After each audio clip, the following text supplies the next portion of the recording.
And we're live for the first half of a video which, let's be honest, is not going to get good until the second half, as I was expecting would have been the case with Manchester United in real life. But I was tragically wrong, and I'll explain why. I've heard a lot of people talking about the style of United and what is the United DNA, and I've mentioned in previous videos that I think that the United DNA is the trailing early and coming back to equalise and then win. That is the United way. So I almost was making excuses in my own mind for the complete night and day of the previous match against Atalanta. I thought that was kind of the plan. I thought the game plan was put out the old tried and tested and try and keep the score as low as possible before bringing out the big guns. And so when I saw that same 11, well, let's open the... Wait a minute, let me just change this for a minute. I can see this causing technical problems. Performance mode. And I'm back in control. There. Welcome back. Yeah, so it was a disappointing 0-5, which I will contest because I think it should be 1-5. Ronaldo scored a perfectly good goal that was disallowed because somebody who wasn't interfering with play was indeed in an offside position. But I don't think it made much difference overall, do you? Lineups. It's not very easy to control this one. Right, let me try it like this. There. For lineups, we were completely unsurprised to see all of the same as last week, the starting lineup. Now, if you're a big statistician, you might look at the starting lineup and the finishing lineup and conclude that if the finishing lineup had different people in it and they scored 3 goals, maybe it should have been that was the starting lineup. But as I said, I was blindly optimistic, and so I thought that, yeah, these guys will keep it to a respectable score, and then the big hitters can come out later on. Oh, and in the interest of full disclosure, I watched the match on the sofa. After 2-0, I'm afraid I drifted off to sleep and woke up to the sound of a goal being scored. Excited, I thought, here we go, now the comeback begins, only to see, was it Mo Salah? Probably, because he scored most of them. Celebrating his whatever goal, and I dozed back off, only to be woken up again by the sound of the 4th goal. I went into the break thinking, even my legendary optimism is suffering, but I still believe that 4-4 is not impossible, and this could be a legendary turnaround where 1 point will feel like 3, and maybe still have that kick-start to the season effect that I was hoping for. And just to prove it, I'll show you that my predictions,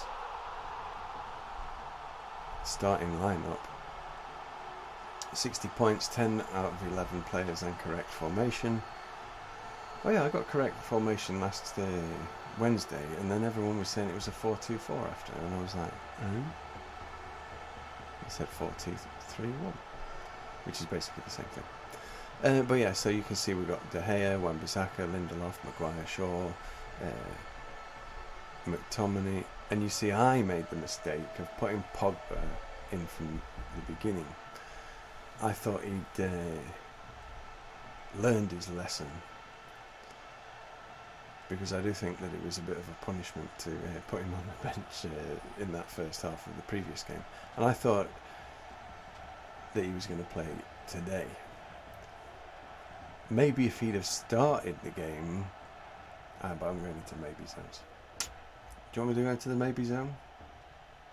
Tell me in the comments if you want me to go in the late maybe zone. Maybe said something weird. But yeah, if Pogba had started, then what would have happened? Either it still would have got to 4-0, he still would have got frustrated and he still would have crippled somebody, or he might have played the game of his fucking life. We'll never know. But it was kind of ironic that I said midweek about how leaving him off for the Atalanta game had made him come out with such a fire in his belly that he was either going to play great or injure the referee. And in this game, he opted for the third option, which I hadn't considered, which was potentially ending somebody's career. Good luck, Keita, by the way. I don't know the full extent of his injuries, but let's put it this way. There was a priest following him off on the stretcher. And my optimism, as I mentioned earlier, knows no bounds, because you can see a glorious 3-2 prediction. How did I do on first score? Fernandes, and he wasn't even there, I don't think. Subbed off to try and hold the draw of 5-0 rather than throwing on the last few attacking players and trying to get everybody in. Because let's be honest, when you're already 5-0 down, if they'd have changed Fred, McTominay and one of the defenders for all the rest of the attacking players, and we'd have had no defence, then we could have either lost 10-0 or we could have got it back to at least 5-3, 5-4 maybe even 5-all. My man of the match prediction was Rashford, and if he'd not been so tragically let down by the rest of his team, he could have been in for another one of those match-winning performances. I think if the game had stayed at 2-0 till half-time, he could have come out second half on fire and really made a difference. But I think that's enough of the game analysis, so I'll close this window off and move on to the FAM section.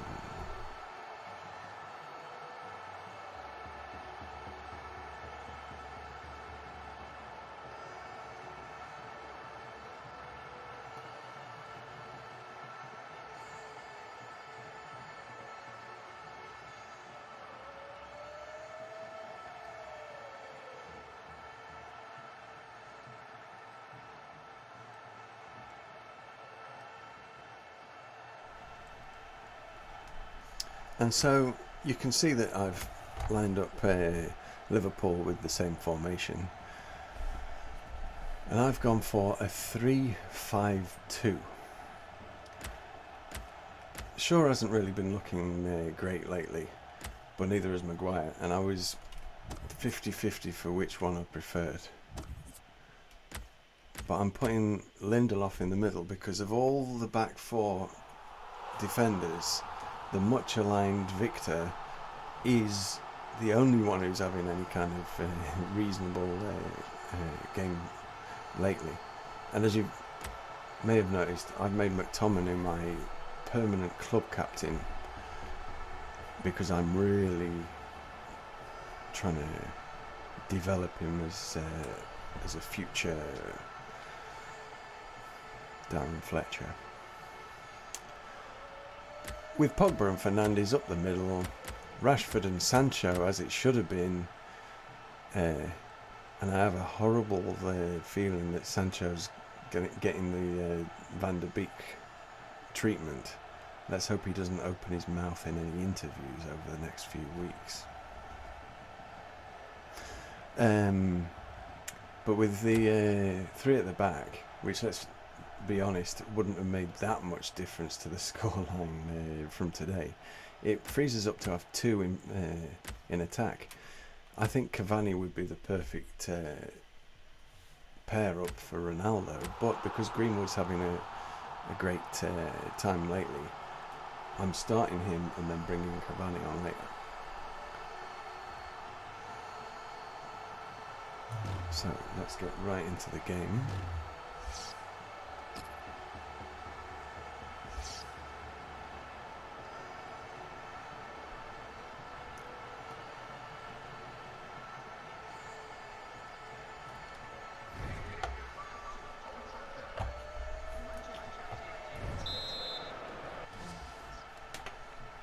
Where's the Dubry?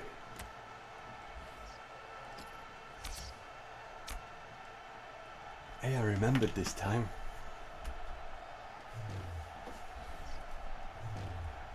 Just wiggle around a bit. Oh, for those of you who think that I film this at sea, it's actually a yoga ball for my bad back.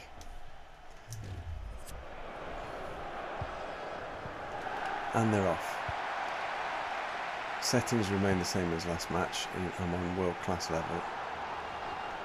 I think I may have set it to even by mistake, but you don't mind the brightness of the day, do you?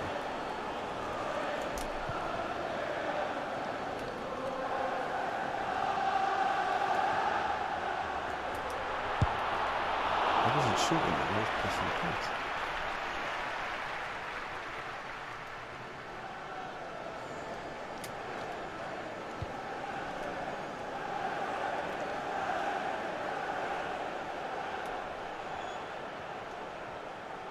Yeah, I do feel that if Pogba was so fed up that he just wanted to scupper Liverpool's season again, then he should have aimed for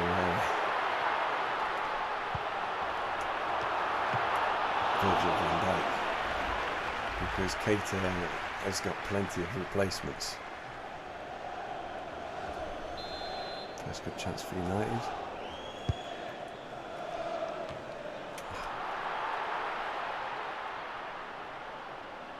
Floating a big cross. Oh, you got tripped up. That's not fair.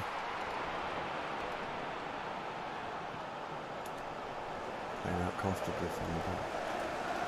Not allow that.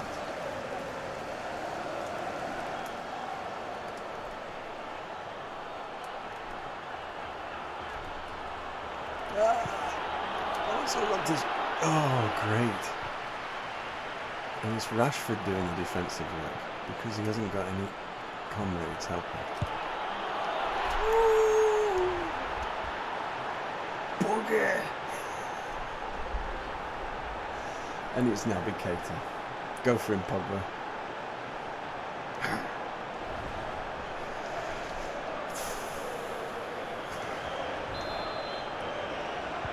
Ali takes a slightly more comfortable position in his seat.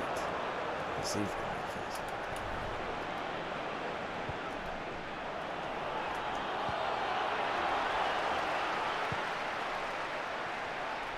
I think anybody that's talking about 3 at the back, they're always really talking about 5, because as soon as they show you their formations, they have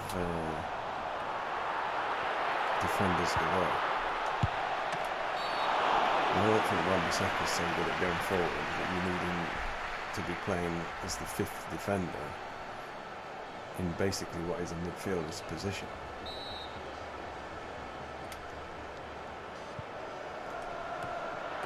Oh, and that evens the score already.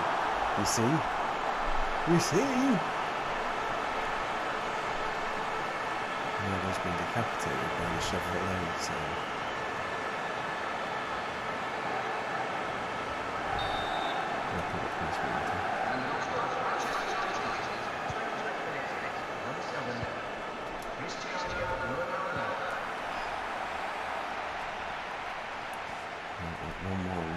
I already feel like I've done better than the rest.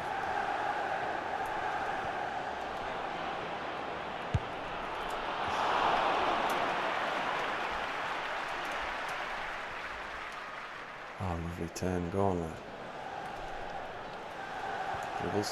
Oh, and loses.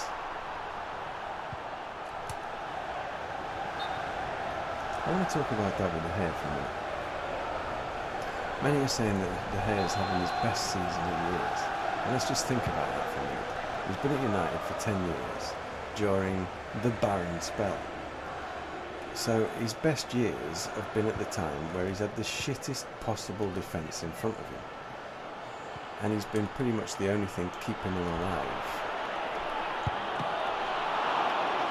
for most of the season. So if he's having a great season right now, then maybe we need to change the defence.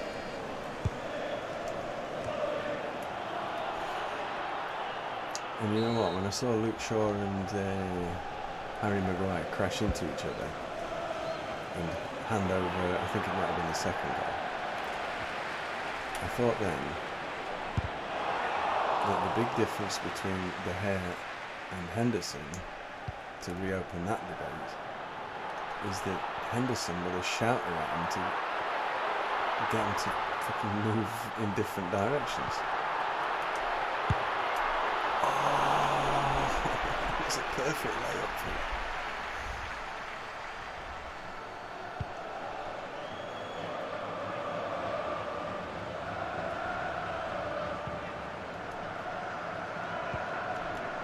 I actually think that Tommy would be a good choice for captain. He's a bit more talkative than Maguire.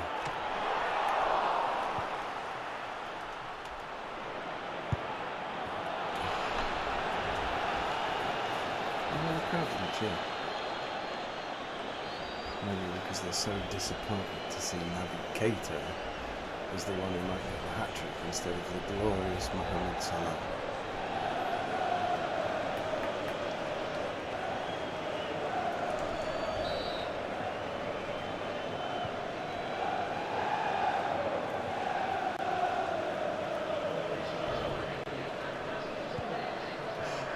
Awful pass. I'd rather not go in behind at half time.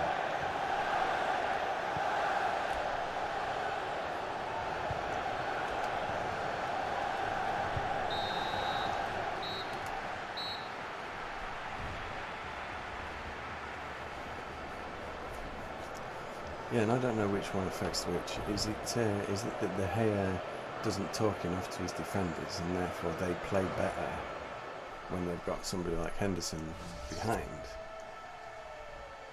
Or is it just that the defence is completely shit? In which case you've got to say, right, Maguire, you're not doing well at the moment, so you're off.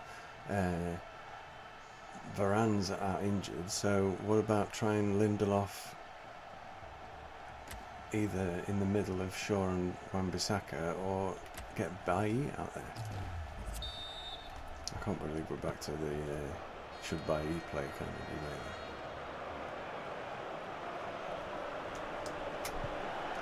I was just going to shoot then.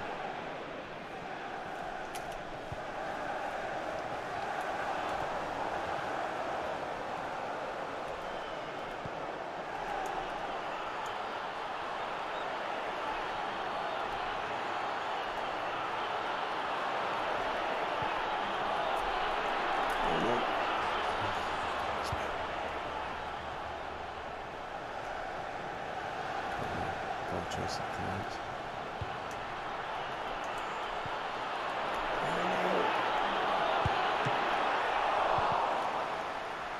I don't like the fact that Rashford's defending the back line all the time.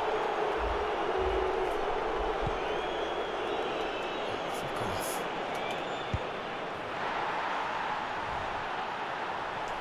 It's in the stars, I'm telling you. Don't panic, Ollie. You weren't going to win this no matter what.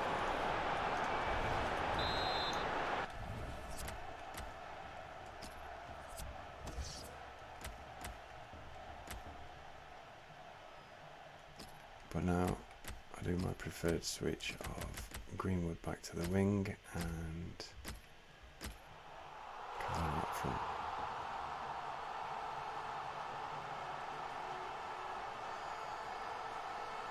In fact, I'm sorry for Greenwood, but Lingard's stuck here for another season, so I'm going to make use of him. Well, at least till January.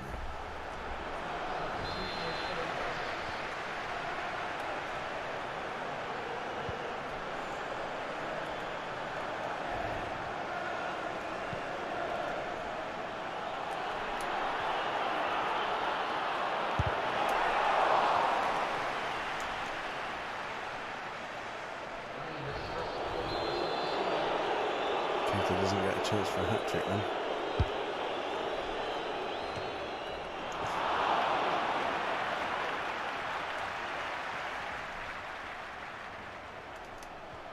Oh, it's a nightmare. Come on, fellows.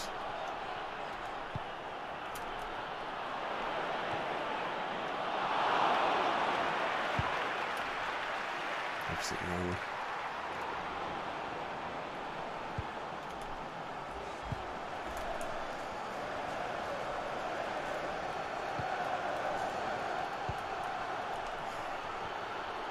Bloody mother, man.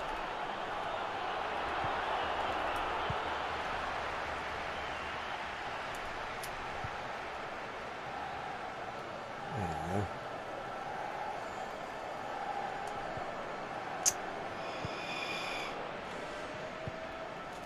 For those who are interested in the technology side, I'm getting quite a bit of a lag at the moment, so I'm finding it hard to get my team to react in the right way.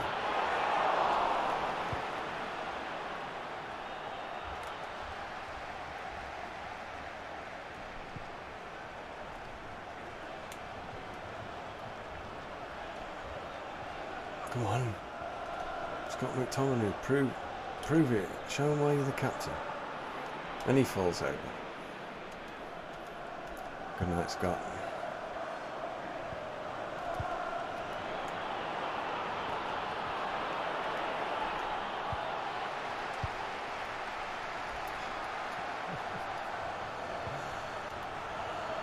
I'm not going to get much of a I told you so moment if I lose miserably as well, am I?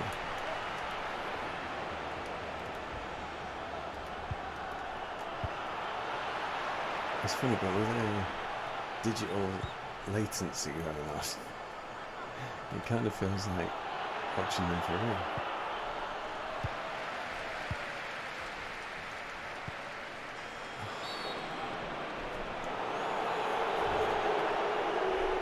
Only booking in the match so far, though. It's been a clean one.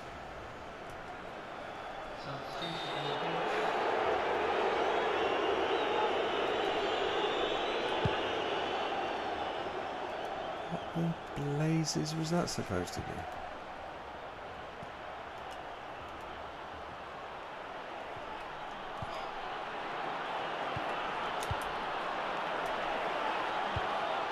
Right, here comes. Pogba's got round.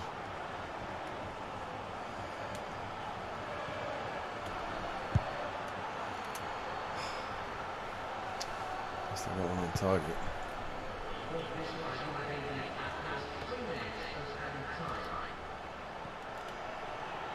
Come on.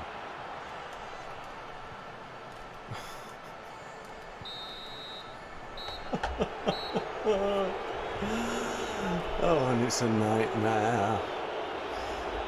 1-3, and when I got it to 1-0, I really thought I was going to do something, but the only thing I have got is Pogba for the next 3 matches. But I haven't, though, because according to the rules of FAM, as yet unwritten, my selection has to match the real selection, so we're going to have to pretend that Pogba injured himself for 3 weeks. And strangely, will be available for cup competitions. Yeah, I mean, the FAM system's not perfect, is it? But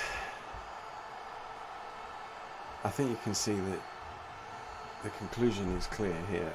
Liverpool were going to win this game no matter what formation, and no matter how well I plug my computer into the internet. Fate intervened, and so with a little less of magical thinking and a little bit more of tragical thinking, I'll switch off for the night. Good night, folks.